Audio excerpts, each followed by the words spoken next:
did not work the ship. That was all naval personnel that worked the ship. Marines were here for 3 reasons: to guard the ship, to guard the captain, and to engage in land engagements if so necessary. Hopefully they wouldn't be necessary, because just the mere presence of the Constitution in your harbor would be like an aircraft carrier task force sitting off the coast of Boston. That's how powerful this ship and the ships of that day were. If you came there, they knew that you meant business. That's how important these ships were to the United States of America.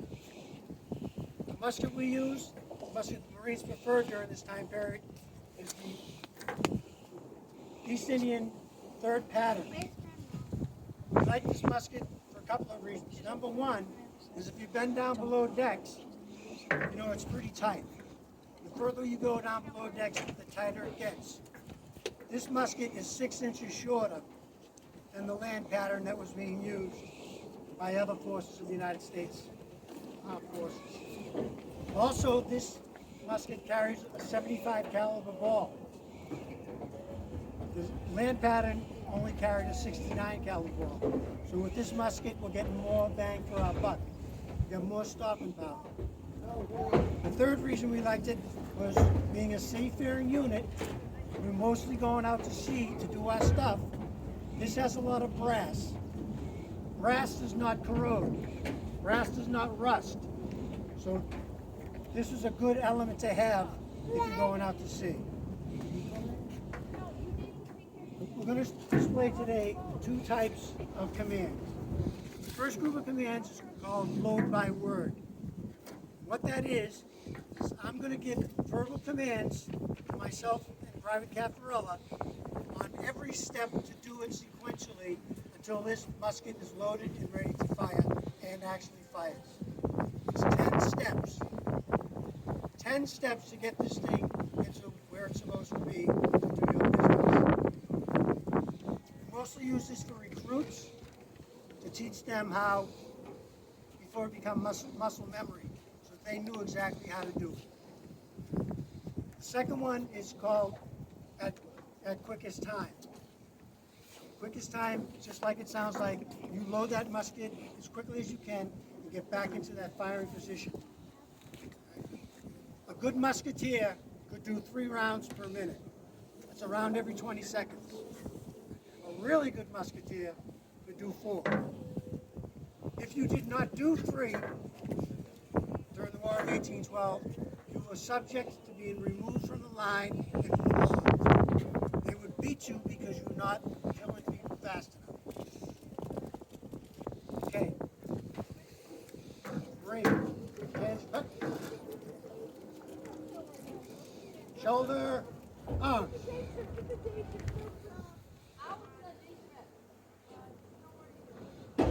Load by word. Open pan. Handle cartridge. Prime. Shut pan. Charge cartridge. Draw rammer. Ram cartridge. Return rammer. Shoulder arms. To the right about. Face. 3. Make ready. Take aim. Fire.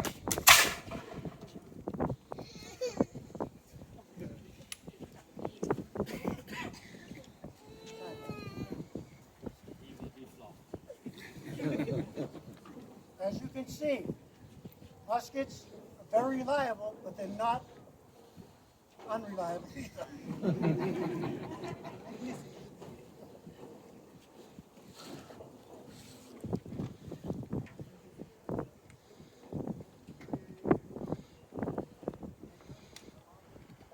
Take aim, fire.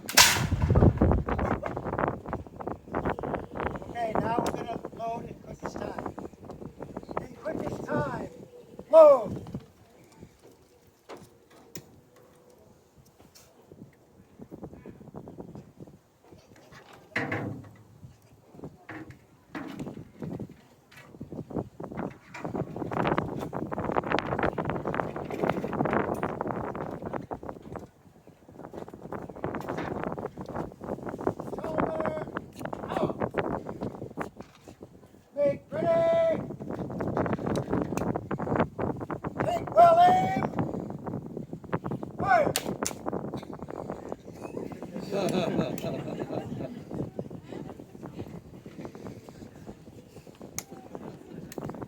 by. Normally we don't do this, we just go off the stage.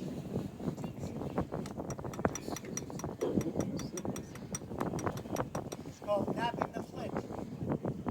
See if I can get a better spark out of the flint.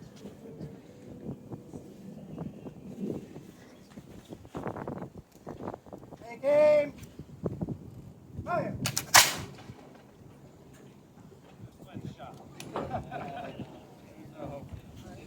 Half cock firelock.